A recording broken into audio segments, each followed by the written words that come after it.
Welcome to Chiropractic Roots, the official podcast of the Kansas Chiropractic Association. Here we explore the stories, struggles, and successes of chiropractors across the Sunflower State. In each episode, we interview Kansas DCs to learn how their chiropractic journey began, how their practices took shape, and what lessons they've learned along the way. Whether you're a seasoned professional, a student, or simply chiropractic curious, you're in the right place to hear from the roots of the profession. I'm Dr. Travis Haller, Executive Director of the Kansas Chiropractic Association, the nation's first chiropractic association. Let's get adjusted. Our guest today is Dr. Andrew Harding. Dr. Harding, welcome to Chiropractic Roots, and please tell us a little bit about yourself. Well, I'm Andy Harding. I've been practice. This is the start of my 37th year in Kansas City, and I can honestly say I love chiropractic more now than I did the day I started. I understand it more now than when I started, and my body physically is harder to serve as many people as I used to, but the energy, the fire is still there, if not more so now than ever before. Wonderful. So, where are you from originally? I literally am from Kansas City, Kansas. Grew up literally about 2.5 miles from where my practice is. This is my third practice, third building, and all of them are within a half mile of each other. Our practice grew, and so we needed to move to different places. And so, yeah, I was born and raised Kansas City, Kansas, and my practice has been there ever since.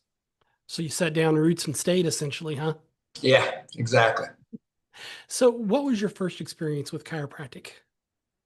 Well, I was a little boy, and I was having hip problems. I guess I don't know. They told me I was going to have braces as a little boy, for my hips. And my mom took me to a guy named Les Cunningham, chiropractor. Again, probably first grade, and I never had to have braces. And then I went off and on for I was an athlete, played all sports, and in high school I went to I was throwing the javelin and having trouble with my back and shoulder throwing the javelin. I went to a guy named Richard Guinea, and Richard's the guy that brought acupuncture to America. And went to his office and didn't really think much about it. Loved him, loved the practice and everything. And then in college, I was injured. I played football at K-State and was injured where I was paralyzed from the neck down for about 40 minutes at Mizzou. And I was told I was probably not going to play anymore. And that Thanksgiving, I went to Dr. Guinea, and he adjusted me several times, and went back during Christmas break, and he adjusted me. And that spring, I was back on the field and played 2 more seasons. And he kept saying, "You ought to be a chiropractor." And I kept thinking, I'm going to play pro ball, which that didn't work out so well. And I had a job opportunity to go to the University of Florida to be an assistant coach. And he kept saying, "You ought to be a chiropractor. You ought to be a chiropractor." And then my senior year at K-State, the coaches all got fired, and all the coaches were looking for jobs. And the guy who was going to hire me at K-State or at Florida, he's like, "Look at what's going on at K-State. That can happen." And I kind of, in my mind's eye, I thought maybe I ought to try this chiropractic stuff. So that's how I got into it. That's a great story. Where did you go to chiropractic college, and when did you At graduate? Cleveland and Kansas City. Yeah. Do you remember when did you graduate? It was August of '89. Okay, great. Do you know how much you paid for college when you went? Um, I know that when I got out of school, I was lucky. I had a scholarship at K-State, so I didn't owe anything at K-State. And I lived with my parents during chiropractic college. So I got out of it, and I had saved a lot of money when I was a little boy. Did, I, my parents made me save 80% of everything I made. So anyway, long story short, I was only like $48,000 in debt when I got out of school. And again, shoestring, I worked all through chiropractic college and tried to take as few loans as I could. That's great compared to what kids Yeah, nowadays come out of school with. So, it's crazy. It's crazy. yeah, the numbers are crazy, and trying to pay for it is crazy. So, tell me about when you opened your first practice. Where was that at? So it was at literally, again, like I said, 2 miles from my home, 84th and State Avenue here in KCK. I met a guy named Jack Rankin, who actually was a student. He went to school with Dr. Guinea, and a friend of mine was selling him some life insurance stuff, and was trying to get him some retirement things. And I was in try one. And my friend said, do you have a succession plan? And he said, no, he didn't. And he said, well, I got a friend of mine who's going to chiropractic school, try one. So I went out, met him, and in 15 minutes, we hit it off. He and his wife had a small practice and right there close to my home. And he said, well, when you get out of school, come and you work for me for 5 years. And then after 5 years, you know, you pay me off. We agreed it's like $100,000 to buy the practice from him, and that was the plan. Unfortunately, when I got out of school, I did my, I guess, like preceptorship with him and everything, and when I was doing that, his numbers were going down, and he was having some health problems. He eventually diagnosed with a progressive supranuclear palsy. It's kind of like a Lou Gehrig's disease, but he knew something was wrong, didn't know what was wrong. So again, the plan was I work under him for 5 years and then buy him out. He probably worked with me for 6 months or less, and then he just couldn't do it. So I had to kind of take over from there. Hmm. That's a kind of jumping into the deep end there, isn't it? Yeah, yeah. The good thing was again his practice was failing because he was failing, and it was just he and his wife. And I remember going in with every patient. He would introduce me and say, "Andy, someday he's going to take this over and everything." That was a blessing to me because I was bored. I mean, I sit there and watch them adjust, but that boredom made it to where whenever he did get sick or was aware of it and started telling patients a transition, they said, well, he's been watching you for 6 months. So it was it opened it up to where people trusted me. Hmm. That transition plan is important if you're moving in to an existing practice. Yeah, exactly. Yeah. How did you market yourself at first when you went into practice? Man, I was on fire. I just, I didn't know what I was doing. I didn't hire anybody. I went to a couple of Parker seminars and I was just like, I just, my whole life had been practicing. Again, I marketed because people knew me as an athlete. And then I bartended all through chiropractic college. So everybody's like, when you get out of school, I'll come see you. When you get out of school, I'll come, while I'm lighting their cigarette and pouring them a drink, they would come see me. But I was in an old strip mall, and there was a grocery store and a drug store next on both sides of me. And so when I didn't have a patient back then, there was no cell phones, and I had a pager. And I would tell Jack's wife, Lorraine, I'd say, hey, I'm going to go. There's nobody here. I'm going to go get some people. And I would take my cards and I just go to the grocery store or go to the pharmacy. Sometimes I just carry my spine around, and I called it spining. I would, instead of fishing, I'd go spining, and I just stand around like especially the pharmacy or in the drug portion of the grocery store, stand there with a spine. And most people would look like I was crazy and not make eye contact. But if somebody did make eye contact, then I had a great conversation and asked them who the chiropractor was and gave them my cards. I'm right next door. Whenever you need me, I'd love to work with you. And that was informal, but I just did it. I got kicked out of the Osco drugs several times, but I'd come back, and then the lady who kept kicking me out, eventually she became a patient. She's like, "This is awesome." So she said, "You come in that store anytime you want to." Everything. So, I was just on fire, man. I loved what I did and didn't really know what I was doing, but just my energy and my excitation attracted people. And then I again, I was born and raised there. So everywhere I'd go, I'd hand out my card to people and say, "Hey, I'm a chiropractor now. Hey, I'm a chiropractor now." And, I had to get their trust from being a former athlete and being a bartender to being a chiropractor. But yeah, I'd spent my whole life. I didn't realize it marketing. Yeah. Being on fire like that is amazing for building your practice. I don't think anybody that is not on fire at least a little bit can build one. Yeah, I speak around the world now, or around the United States for sure. And when I talk to people, I don't do consultation. I just help people. I'm not a consultant or anything. People ask me questions. I talk to them and everything. And I always say, and I truly believe this: if you do any marketing to grow your practice, it'll probably work a little bit. But if you do your marketing to save lives, it blows up. If you go out and do your marketing because you want to help people and serve people, it goes crazy. People read the vibrations you're coming with. If you're out there just trying to, make a buck, you'll make a buck, but you'll be stressed out of your mind and you'll have the no retention whatsoever. But if you go out there and serve and explain, chiropractic does not need to be sold. The story needs to be told. The true story of essence of chiropractic needs to be told. And if you do that, it sells itself. Yeah. Intention really does matter. The vibration and intention is so important, 100%. Yeah. So tell me about your current office. Right now, we have a larger practice.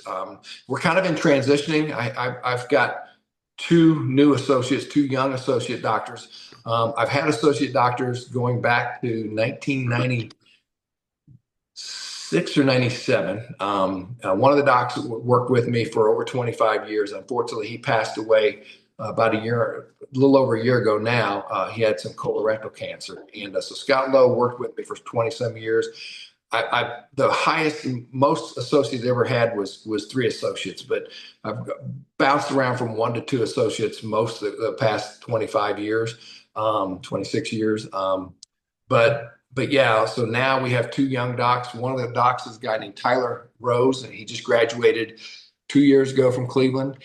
Tyler's a great story because when his mom was pregnant with him, she was coming to me as a patient, and I went to school with his aunt and high school with his aunt. And so when he was a little boy, his mom would bring him and his little brother up, and I would always have him, I'd adjust him and say, "You're gonna be a chiropractor someday. You're gonna be a chiropractor someday," and planted the seed. And he went to school and became a chiropractor and started working with me. He came in.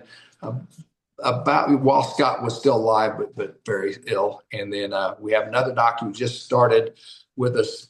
He did a preceptorship with me as well, and he started about a month ago. Just got his license last week. So we got two new young, on fire young docs, and it's the practice. Our high water mark. We used to see a lot of people, or still see a lot of people, but our high water mark when we had three docs was 950 people in a week, and now we're right around 700 people a week. Again, COVID and Dr. Scott being sick, and just did that transition. And frankly, I only work 4 days a week now. I'm kind of making it to where I want these guys to grow well. So it's great practice, but we're going to go back up. We're going to hit 1,000 a week this month or this year. That's our goal. It's great to have a goal like that. So it sounds like you're really doing a good job of mentoring a couple of young doctors. But did you have a mentor earlier in your career? Yeah, like I say, Richard Yenny talked me into going to the chiropractic school, and I'll never forget. I was about try eight. He took me in the office and kind of set me down and said, "Hey, Andy, you're going to see 300 people a week. You're going to make $30 at a time." He kind of went through the math. I was like, $30 a visit. I couldn't believe anybody charged $30 a visit in my little, Wyandotte County poor man society. I just couldn't fathom that. And I remember he set the tone for me. I'm going to see 300 a week. And that was my goal. I was hell bent for election to see 100 or 300 a week. And then in school, also Hugo Gibson was my what do you call it? I was an intern under him, so I can't remember what that was. I mentored under him. And then when I got out of school, I went to the first couple of Parkers. I really resonated with Jim Sigafus. And I don't know if you know who Jim Sigafus is, but he's passed on. But I saw Sigafus at Parker seminars. Then I started going to DE and Dynamic Essentials. I met with him and became, he was like a mentor. And now I've got dozens, too many mentors to mention, because I got a lot of friends I speak with and talk to, and I still learning every day. One of this is about the roots of chiropractic. One of them was definitely Sigfus and Yeni, but one of my dear friends, Dee Umber. I don't know if you've heard of Dee Umber. He's down in Georgia.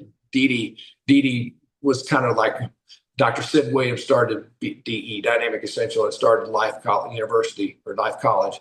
But Dee was kind of the Robin to Batman. And Dee now is like 92 or 93 years old, still comes to DE, still mentors us all. And he tells us all the stories about when he was at Palmer, working under Dr. BJ and doing everything with BJ and everything. And so it's like, that's the real roots for me. I was like, wow, I'm studying and working with and being mentored by a guy who was mentored by BJ. It's like third generation chiropractic. You mentioned speaking and dynamic essentials. Tell me a little bit about your speaking around the nation. Well, I don't do it as much as I used to. My wife has some health issues, and she asked me not to go as much as I used to. But I used to speak about once a month at either DE. DE is 4 times a year, and sometimes we have outbreaks, and I try to go to all those if I can. I've been asked to speak at uh, like California and through the ICA. I've done some speaking through the ICA. I'm the Kansas rep of the ICA. I've been to New York, New York Society, Illinois Society, Iowa, Missouri, Georgia, Florida. A lot of different societies ask me to speak, or if they have different, Connecticut has a thing called their extravaganza, and I've been up to that. It's really really neat event and everything. And basically, my talks, I do CEUs, but it's mainly philosophy and mainly just passion for chiropractic, and I put enough research in there to get them covered for CEUs and everything. But most of the time, I don't do CEUs. I just do getting the passion of chiropractic and making me a better me, so I can be a hollow vessel, so people can come and I can serve to the best of my ability. How long were you in practice before you felt like you knew what you were doing? I'm still working on it. Now, it truly is every day I'm learning, and every day I'm working on just shedding the fears and doubts of life, and shedding the fears and doubts of, oh, if this patient's okay. This weekend, I had a lady call me at 6 o'clock in the morning on a Saturday that her leg was on fire and all that stuff. And you hurt for them, what I'm saying? But knowing that principle number 6, that things take time and the process takes time. I am, if I had any weakness in I've got a lot of weaknesses, believe me, is just trusting innate and trusting the adjustment. And, like Reggie Gold, it's like the adjustment works every time if we just get out of the way, do the adjustment, find it, correct it, get out of the way, and let their innate do it. But sometimes we get attached to the outcomes, and then we go up that roller coaster of okay, well, wait a minute, it's not me. I just move the bones. God does the healing, and that's how it works. And sometimes it takes time, and sometimes those symptoms of puking or dizziness or whatever it might be, we think we did something wrong. That's just their innate doing what it takes, and what is the right response, the beautiful response. But it's sometimes ugly to get through. And so again, I work on that every day. I prepare anywhere from 30 minutes to an hour before I go into the office, so I can be a hollow vessel, allow God to work through me, and just for me not to get me in the way. How do you stay involved in your local community? I don't as much as that's kind of funny. Last DE, a friend of mine, Brian Lieberman, his daughter started, and she just graduated from chiropractic school. And Brian's like, hey, my daughter was a baby when he grew his practice, and I'm thinking like Ben and Tyler, they never saw me grow the practice. They just came and the practice was grown. You know what I'm saying? They had no idea. And I've been trying to pass that on to them, because I used to go to I was born and raised Catholic. I would go to the ice cream socials. I'd go to the fish fries. I'd go, I used to play basketball at beer league basketball and beer league softball games. And after the games, we'd go to the bars. And I used to be a drinker. I kind of quit drinking about 30 years ago, but I'd still go to the bars and engage with them. I'd buy them a beer and everyone talk to them. And in the fire department, I had a lot of friends who were in the fire department. 3 of my high school best friends are in the fire department. So I just go to the fire department union meetings and just kind of sit, just buy my beer and introduce myself and pass out cards. So I don't do it like I used to, because I don't want to be like a fat cat, but fat cats don't hunt very well. You know what I'm saying? And I've kind of caught myself being a fat cat, and these young docs need to see me when I was a hunter, when I would go out and do things. But I used to, now, like I say, my wife had some health issues. I need to get back to her. I can't spend all my time out and about, but I look at it as anytime I'm out in a community, I talk to teachers or preachers or whatever. I talked about the chiropractic, and now my practice is big enough that in the office, I'm doing internal marketing, in the office and outreach. People are, hey doc, could you talk at this, or hey, I met this guy. He said that he knew you back playing football, or he knew you back when you used to sponsor this or that and everything. And so I'm trying to get back into that and balance the God family chiropractic thing, not to where it was out of skew there for a while because I had to grow the practice but now I'm like, okay, I need to show these guys and everybody that being involved. Like I told them, whatever you do externally, do something that's fun that you enjoy, not dread. I mean, a lot of people are like, oh, I hate going to screenings. Well, then damn, don't do a screening if you hate them, or change your mind, do a screening if you love them. Whatever you're doing, do it from a place of love, not from a place of dread or I have to. Again, that energy, the vibration won't work. So, but I still, I'm out and about. If I try to shop in the area, try. There's a Legends out there. I try to go to the Legends because again, every time I'm at Legends, I'll see some patients, or I try to go to the grocery store in that area that I have a sphere influence, and try to go to different restaurants where again, every time I do, I see people. And it's not like I'm out marketing. They see me out and say, "Hey, doc, it's been a while. I'll get back in and see you," that kind of thing. But I'm really trying to instill that or show these young guys how it was done. So you have a very busy practice, and I know you said you've kind of cut down on just to 4 days a week, but how do you maintain your work-life balance? Well, I've had to say no to a lot of things that I haven't. I used to say yes to everything. And like I said, speaking at DE and speaking outside of DE, I've just had to say I can't do that anymore just because the travel. It's time away from my wife and everything. And both my daughters are grown and married, and have and they've started their lives. But I really, that's one of the things that my intention this year was to make sure I spent time with both my daughters at least once a week. One's in medical school, and she's right now, if she's staying for a board, she does that next week. And the other one just had our first grandbaby. He's 3.5 months old right now. So we just moved in a new house literally 3 weeks ago, and this house is like 4.5 miles from my oldest daughter and my grandson. So I've been trying to make sure I go over there. I took Mondays off, and I spend that. Well, the past few weeks has been about moving, but I do go see my grandbaby at least once or twice a week.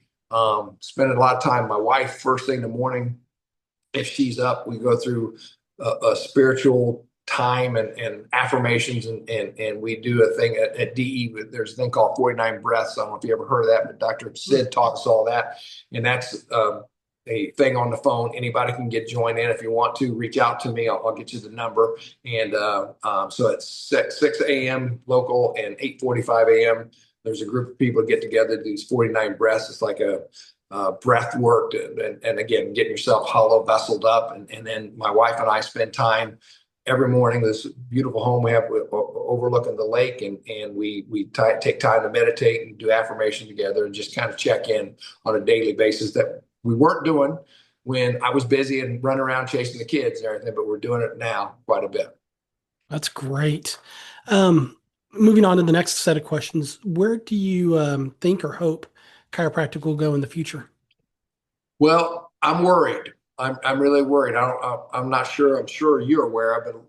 The listeners, if they're aware, like in Montana, they try to bring in medications and make it legal to prescribe medications in Montana.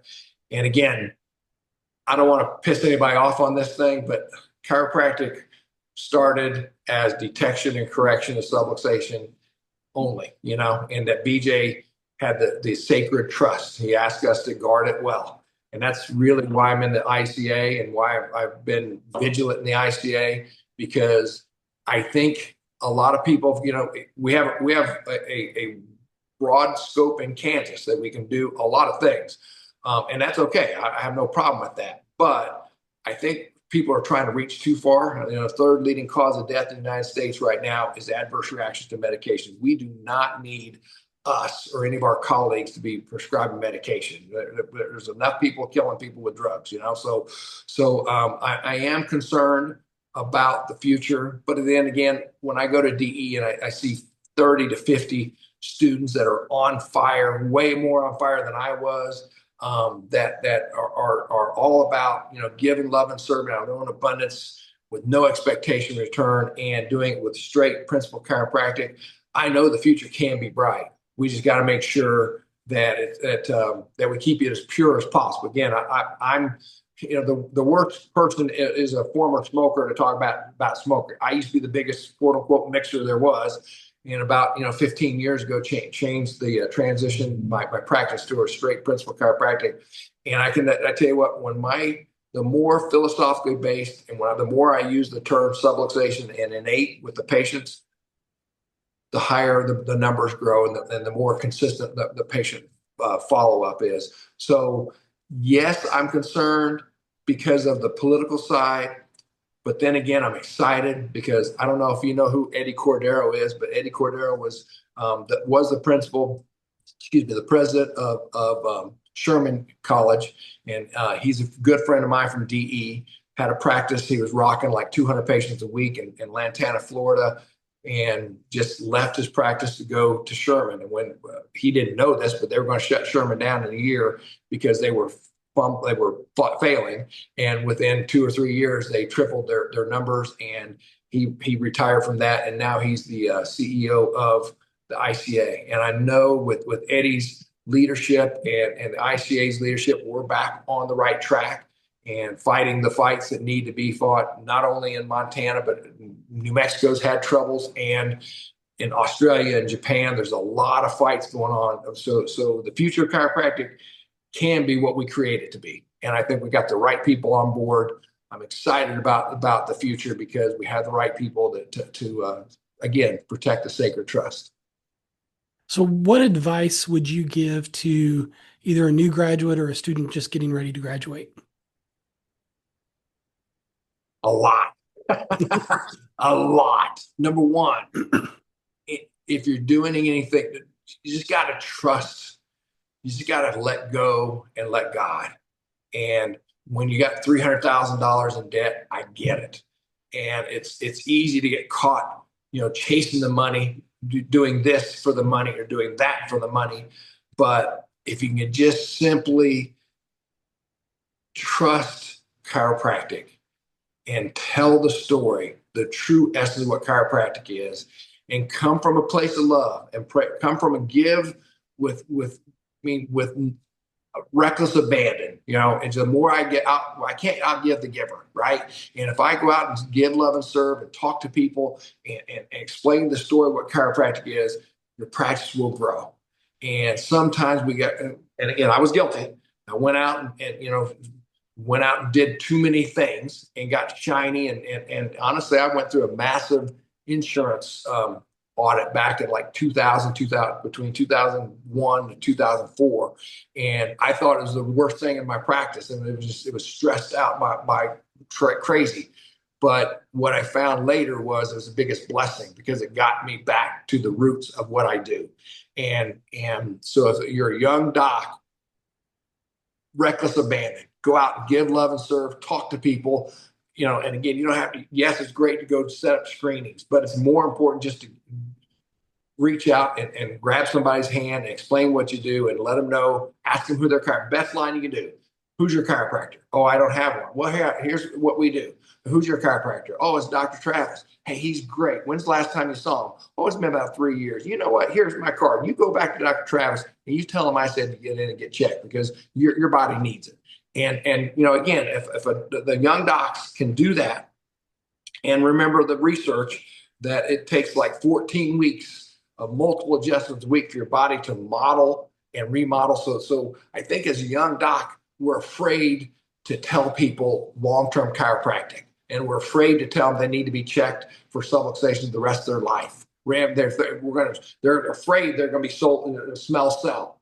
And again, if you come with the right passion and the right knowing that you're here to help them as opposed to make a buck, people will flock. And if they say no, that's just them saying no now. That doesn't mean saying no later. Like I told you, the lady kept kicking me out of Osco. She became a patient till the day she passed away.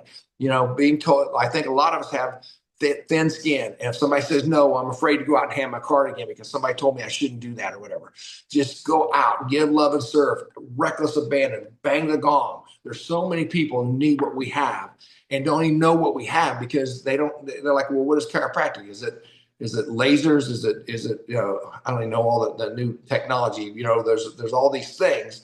And people think, well, I go to my chiropractor, he does X, Y, Z, and B, and some of them don't even get adjusted. If you just trust the process and do it with reckless abandon. You Long said, story. Sorry. yeah, no, you're fine. You said something there that I find very powerful. You know, if they say they have one, if they say they have a chiropractor, you're telling them go back to them. You know, 100%. I've always felt that, if you're going to see a chiropractor, I'd love if you see me, but if you don't, I don't care as long as you're seeing a chiropractor. As long as you're seeing a chiropractor and seeing them, Malik Strasberg years ago, he was a researcher that I remember him saying the joint is coupled for more than 2 weeks at the microscopic level. Then wherever those nerves go to, the hormones are affected. And if the joint is coupled for more than a week at the microscopic level, the arthritis starts to build. Even on 10-year-olds and 8-year-olds, they're doing this research where they're doing MRIs on like 8 to 10-year-old kids, and they're already showing DJD. So again, to go say, well, I'm going to see you 3 times a week for 2 weeks, and the pain goes way down twice, whatever it is, that's BS, man. The truth is, I'm going to see you daily or 3 times a week until it's safe, till you're holding your adjustment, and then I'll knock it down to twice a week until you're safe and you're holding your adjustment, and then I'm going down to once a week, and we'll probably do once a week the rest of your life. I'll make it affordable, get the care you need at a price you can afford, but I'm going to see you once a week. And if you get more than 2 weeks, you may not have pain, but the pain's like the last thing to show up and the first thing to go away. But at the microscopic level, there's things that are happening to you that can be adverse to your health and eventually kill you. Young people have a hard time believing that a subluxation can lead to your death. I have experienced where people have subluxations and I adjust them and they do well. And when I don't adjust them, they don't do well. And I got a whole long story about Rhonda that changed the trajectory of my practice because I didn't do the right thing for her. And so therefore, it's like, okay, I have no problem saying that a subluxation can rob you of your life. So now we're going to move on to the fun questions. Although I think all the other ones have been fun. Now, if you weren't a chiropractor, what would have you done? What kind of a job besides professional football? I probably would have been in coaching. I love coaching, and I even coached my daughters in sports, soccer. I never played soccer in my life, but I spent like 12 years coaching soccer. I coached football and basketball for young kids when I was in chiropractic college and first in practice. And now they're like 48, 49-year-old guys, and they still come back. And my birthday was last weekend, and I got so many messages from guys I coached way back when. They call me coach still and all that stuff. But I love coaching, just teaching, and again, mentors of mine were coaches, and I think that's where I would have gone. I find as I ask this question of a lot of people, is that their backup job is not that different from Yeah, chiropractic. Because I mean, yeah, you're coaching people every day on how to live a healthier life. 100% agreed. Yeah. So, last question. What's something about you that your patients would be surprised to learn? Hmm. Probably what we talked about earlier, that I still have to fight fear and doubts every day. And I have to go through that process every day, every moment to reconnect myself. BJ talked about slipping and checking. When we slip, like when you're an ice skater, if you slip, you got to check yourself, get back on target. When you're seeing, for me, the slower day, if I'm only seeing, I don't, say 50 to 75 people in a day, and I have time between the adjustment. Then I have time to think, oh, where's everybody at? What's going on? What am I doing wrong? Blah blah blah blah blah. But when I go from table to table to table to table for 6 hours, I stay. It's easier to stay in that loving mode. And again, kind of back to the younger doctors. When you have extra time in your hands, that's when the mental, the monkey mind gets in your way.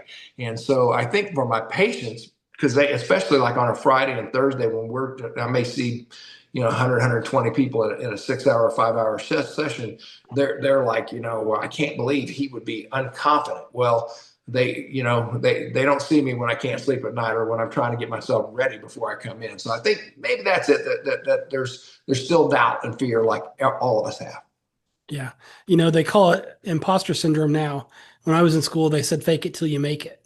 Yeah, yeah. Well, I mean, affirmations work, but you gotta do them over and over and over again. There's a great book by Sid Williams called Lasting Purpose. If you haven't read Lasting Purpose, it's a great book for me. I've probably read it 30 or 40 times, and it's just one of those things you just pick it up and like, oh, that's what I needed today.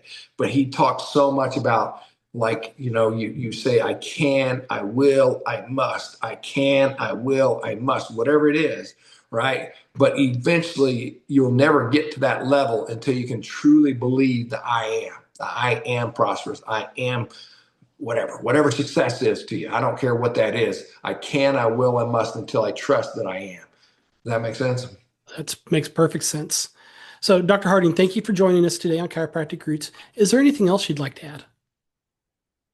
I want to thank you for doing this. And when I got your email, I was like, wow, I guess I'm one of the old dogs now. It was almost like my wife said, well, you earned that right, I guess. But I tell you, I can't. We are standing on the shoulders of some awesome doctors. I mean, I will go back to what we started about people being in debt. One of my things is we need to look at the schooling and the accreditation to where we can make it to where people can get out of school with less debt and not having to take all these ologies that have nothing to do with chiropractic that's been added on because of CCE and all that stuff. I really truly believe we need to get back to the roots of what chiropractic is. I'm back and rattle off 50 names of awesome people who went to jail and had these wonderful practices and had miraculous recoveries, and they would do it in a 3 to 6 month span of time of education. You know what I'm saying? And I think we need to kind of get back to our roots and look at the guys who were standing on the shoulder, the people who were willing to go to jail multiple times for one thing and one thing only, to detect and correct subluxation and let their innate take over. Great. I appreciate you for being here. Thank you so Well, I much, Dr. appreciate Harding. you. Thank you. God Thank bless you you. all. Thank you. Thank you for tuning in to Chiropractic Roots, brought to you by the Kansas Chiropractic Association. If you enjoyed today's episode, be sure to subscribe, leave a review, and share it with a fellow chiropractor or student. To learn more about the KCA and our mission to support chiropractic in Kansas, visit kansaschiro.com. Until next time, stay grounded, stay growing, and keep adjusting.